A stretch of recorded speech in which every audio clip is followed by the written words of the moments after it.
Assalomu alaykum rahmatullohi va barakatuh. Aziz birodarlar, ahli musulmon. Nimadan boshlashni ham bilmayapman. Men shu 15 yildan beri shu adenoma prostatasi bilan olib yurardim. Peshobga ko'p borardim. Kechqurun 3, 4, 5 mahal chiqardim.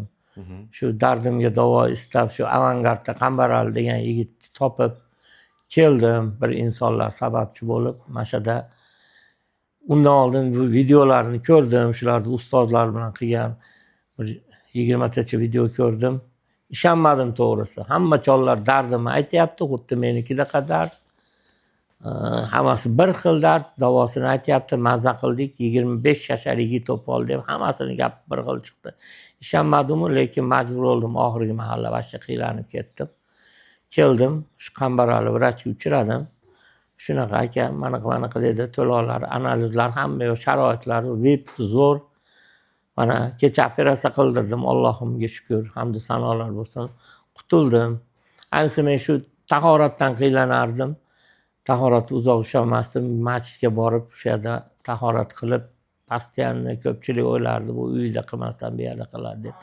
Shu dardim shu edi. Mana endi kecha operatsiya bo'ldi. Operatsiya 55 minutda bo'ldi. Sezganim ham yo'q, og'rig'am bilmadim, hech narsa bilganim yo'q. Mana Xudo xolasa bugun yaxshiman. Yana 2 kundan keyin shu tomchi ukollar bor ekan, shularni olib Xudo xolasa uyga chiqib ketaman. Endi shu YouTube'da ko'rganlarim rost bo'ladi degan umiddaman. Ataq o'zimni yaxshi his qilyapman. Operatsiya bo'lganimni ham sezganim yo'q. Hamma yo'q yaxshi. Shu vrachlarga katta rahmat. Tog'a, kechki payt necha marta turardingiz hojatxonaga? Kech payt men oxirgi mahallari 5 taga o'tib qoldi. 5 martaga. Oldin 2-3 marta chiqardim.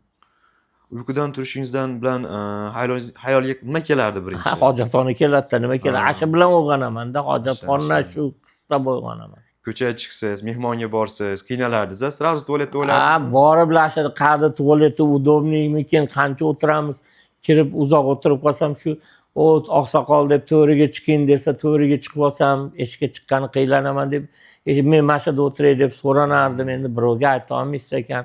Hojat kirib hojatxonani qayerdaligini so'rardim, mashada birov yurgan bo'lsa, hojatxona qayerda deb. Sira so'rab olardim. Namoz o'qisham qiynalardingiz-a? Namozga endi o'zim bilardim, o'zim tahoratda masjidga borib qilardim.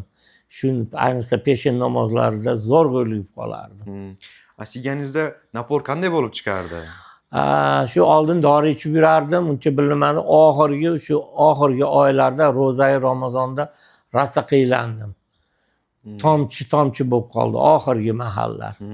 Shuning uchun majbur keldim. O'sha tabletga ham ta'sir qilmay qo'ydi. Ammo 7 yil tabletga ichdim. Yo'lga chiqishdan oldin, bitta joyga borishdan oldin suv ichishdan qo'rqardingizmi? Albatta suv ichmasam, cho'ntagimda doim salfetka olib yurardim. Borib peshob qilib tozalanib chiqishga har xil sharoit bo'ladi, tualetlarda bor bo'ladi, yo'q bo'ladi. Shu masalani yomon qiylanardim o'ylanib. Uzoq safarlar siz uchun noqulaylik yoki stressga aylanib qolardimi? Aytyapman, vashshe uzoq safarda esimdan ham chiqarib qo'ydim. Uzoq safarlarga borishdi. Vashshe to'xtatib qo'yganman. Iloji yo'qdi endi. Hadeb masalan bir oshnalar bilan mashinada ketyapti, to'xtab qo'y deya olmaysiz ekanda. Hamma yo'q rosa ekanmi tog'a? YouTube'da ko'rganlarimga ishonmadim. Qanday bu odamning joni, qanday og'rimaydi, qanday bilmaydi. Men shu darajada bo'ldim, vrach kirgandan keyin vrach kirdi, hozir boshlaymiz degan gapini eshitdim. Undan keyin so'radim, bolam qachon boshlaysiz desam, hojika yarim soat bo'ldi boshlaganimga deb monitorni qo'yib beraymi dedi, unamadim boshda. Endi ko'rsatingchi desam, ko'rsatdi.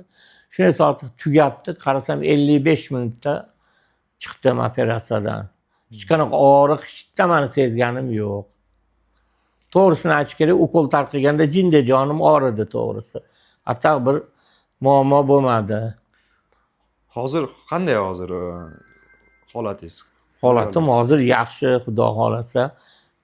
Yaxshi bo'ladi degan umiddaman. Uni YouTube'dagilar aytdi, 25 yashar yigitdaqa bo'lib qoldi dedi. Men ham shuni umid qilib yotibman.